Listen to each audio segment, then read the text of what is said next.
Bonjour à tous et bienvenue pour cette nouvelle vidéo.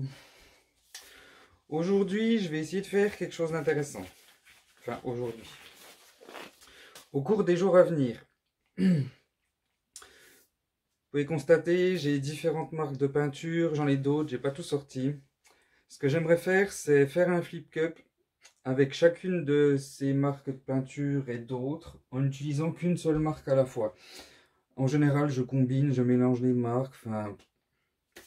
Là, ce que j'aimerais, c'est vraiment faire un essai pour chaque marque et voir quels résultats on peut obtenir ou avoir en fonction des marques et des peintures, en espérant que ce soit intéressant. J'ai gardé mon bleu pour faire avec vous, simplement mettre 2 gouttes, moi j'en ai mis 3 je crois, de silicone.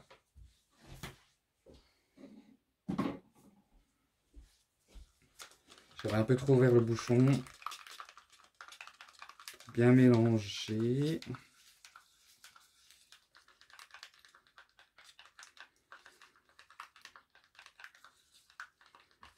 Hop. Et nous voilà partis pour notre premier essai. Donc mon premier du bleu turquoise.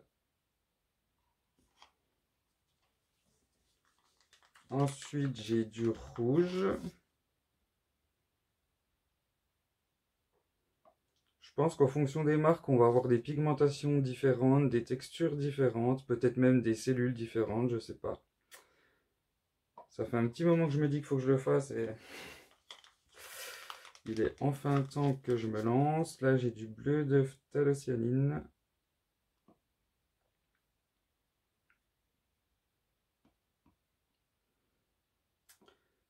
Voir quelle marque fonctionne le mieux. Du vert fluo. C'est le problème quand on combine plein de marques. Pardon. C'est que ça devient vite compliqué au niveau des consistances. On a vite des différences en fonction des marques et des couleurs. Enfin, quand on débute, c'est pas facile de mélanger plusieurs marques. Après, avec le temps, on juge, on apprend un peu, mais c'est vrai que pour débuter, c'est pas facile d'avoir plein de marques et d'arriver à mettre toutes ces peintures à la même consistance. Donc déjà, avec ça, moi j'espère pouvoir trouver une marque. C'est de l'indigo que je viens de mettre. Trouver une marque que je pourrais utiliser tout le temps au final et éviter de mélanger plein de marques. Enfin, histoire de simplifier un peu la vie. Donc là, évidemment, c'est du blanc. Donc voilà. Faire un petit test de chaque marque.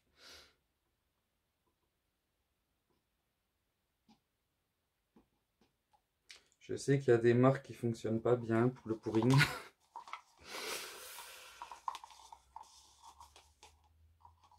Le tout maintenant, c'est de savoir laquelle peut être la plus intéressante. Rapport qualité-prix.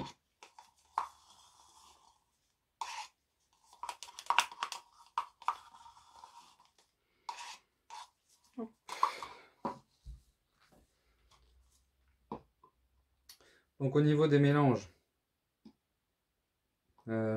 j'ai pris mon médium avec 70% de colle et 30% d'eau. Avant j'utilisais du 60-40 et je suis passé à 70 depuis un petit moment. Donc j'ai fait comme d'habitude, j'ai mis 2 parts de médium pour une part de peinture. C'est un peu plus fluide que ce que j'ai d'habitude. Les peintures de cette marque, elles sont un peu moins épaisses. Donc ça risque de faire une différence déjà. Donc j'ai mis quoi? Toutes les couleurs, j'ai mis 30 grammes de peinture avec 60 grammes de médium. Donc le vert fluo était très fluide, j'ai rajouté 5 grammes de peinture, je crois. Il doit y avoir 35 grammes de peinture avec 60 grammes de médium. Enfin voilà, il faut essayer d'adapter un petit peu, des fois c'est nécessaire, des fois non. C'est important.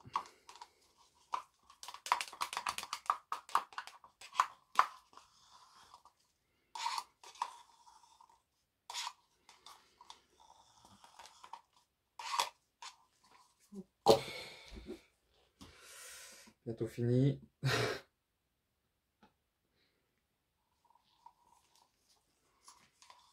Voilà. Donc toutes les marques, je vais faire un flip cup hein, pour avoir les mêmes, la même technique en base, on va dire. Parce que bon, si une je fais un flip cup, l'autre un swipe, enfin, on pourra pas vraiment comparer forcément. Par contre, je vais varier sur les couleurs pour pas faire 10 fois la même toile. Ce serait un peu dommage. Au niveau du silicone, donc j'ai mis 2 gouttes par couleur, comme j'ai fait dans le bleu au début avec vous. J'ai pas précisé.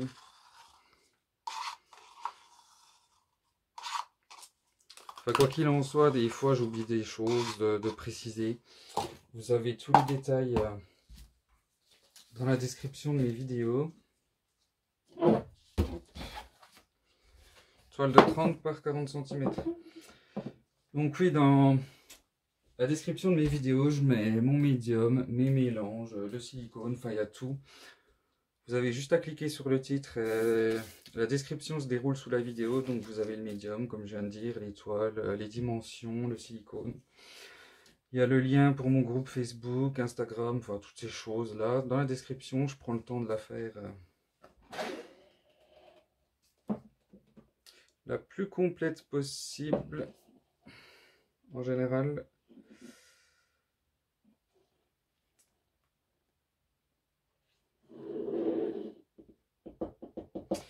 et je la fais en français and in English for my English viewers.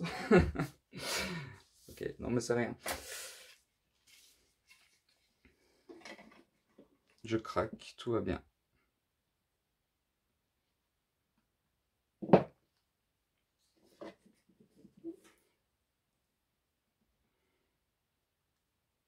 C'est fluide. Hein.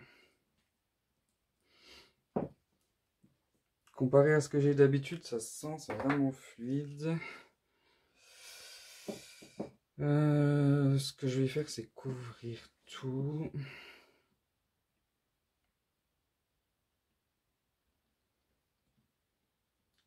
Si vous avez un peu de mal à garder vos cellules, c'est ce qu'il y a de plus simple. C'est de couvrir votre toile complète et de passer le chalumeau après. Et de bouger un peu votre peinture comme je vais faire là. C'est pas encore fait.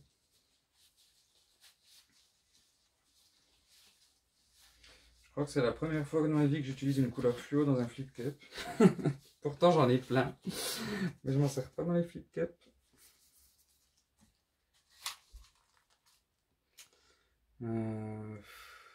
Ouais. C'est disgracieux. Le problème c'est que ça va me faire perdre de la peinture.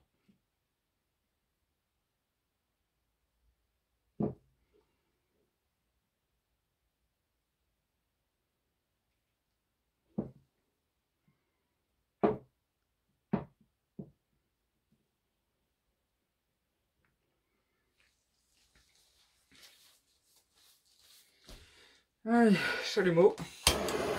Comme d'habitude, on commence bien haut, on descend progressivement. On n'est pas pressé.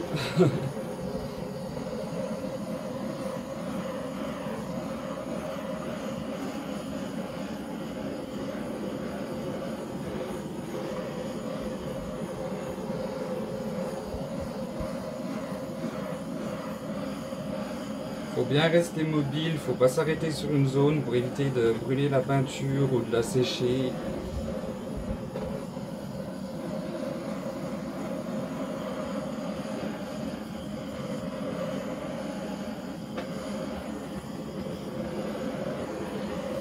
sent que le mélange est bien fluide, les cellules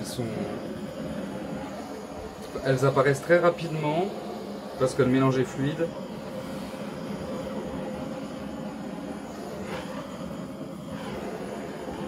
Elles sont relativement grandes déjà en plus.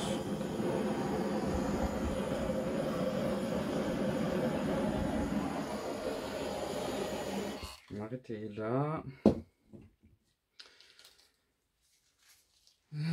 Ouais, elles sont quand même déjà pas mal grandes et c'est super réactif le mélange. Quand ça réagit beaucoup et qu'il y a des grosses cellules comme ça dès le début, ça veut dire que le mélange est fluide. A l'inverse, si vous avez des toutes petites cellules quand vous passez le chalumeau, c'est que votre mélange est plutôt épais. Après, il faut trouver ce qui vous convient le mieux. Il y a des gens qui aiment travailler avec du fluide, bien fluide. Il y a des gens qui aiment travailler avec de plutôt épais. Tout dépend ce qu'on veut. Bien entendu. Ça reste au goût de chacun.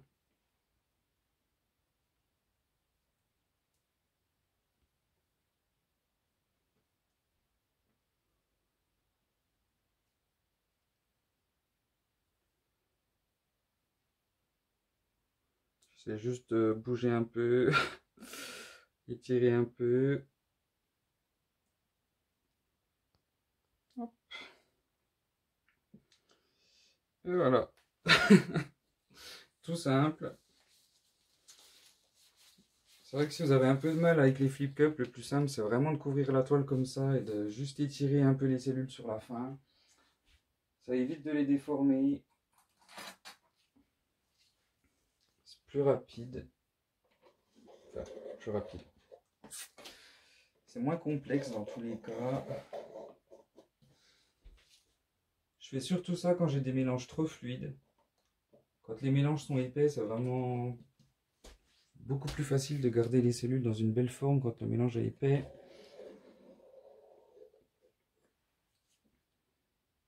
Là, comme c'est fluide, ben, pour avoir de belles cellules, c'est plus simple de faire comme ça. Voilà. Mettre un petit instant sur pause et je vais vous montrer ça plus près tout de suite. Mais voilà, pour la marque, la première marque, on va dire, c'est plutôt concluant. J'ai des cellules avec plein de ronds de couleurs différentes, donc elles sont très jolies. Mis à part la fluidité des peintures qui sont un peu trop fluides, il y a moyen de faire de belles choses. C'est le principal. Voilà, voilà.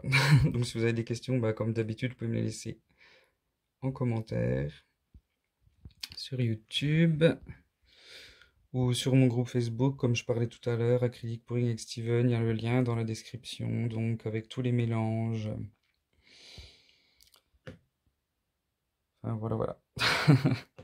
Tout ce qui est utile. Sympa les cellules rouges et bleues sur le centre. J'ai pas beaucoup de rouge au final, c'est étonnant.